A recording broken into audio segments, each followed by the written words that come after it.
పరివాహక ప్రాంతంలో భారీ వర్షాల కారణంగా వరద పోటెత్తడంతో గోదావరి ఉగ్రరూపం దాల్చింది.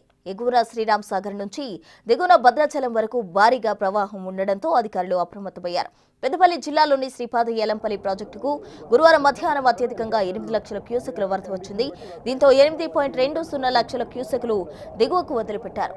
సాయంత్రానికి నీటి ప్రవాహం 5,75,398 క్యూసెక్లకు తగ్గడంతో 38 గేట్ల ద్వారా అంతే స్థాయిలో నీటిని వదులుతున్నారు.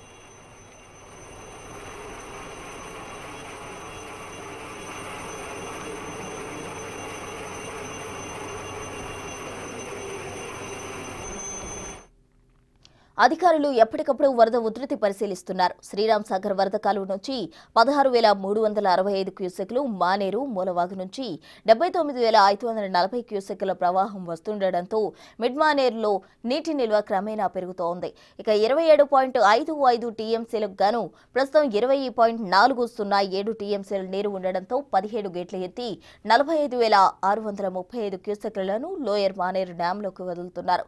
ఎల్ఎండీలోకి 56,944 క్యూసెక్ల ఇన్ఫ్లో ఉండగా 16.263 టీఎంసీల మేర నీరు నిల్వ ఉంది. ఇక ఎగువన ఉన్న నిజామాబాద్ సమీపంలోని శ్రీరామ్ సాగర్ ప్రాజెక్టుకు 1.75 లక్షల క్యూసెక్ల వరద వస్తుండగా 2.83 లక్షల క్యూసెక్లను దిగువకు వదిలిపెట్టారు.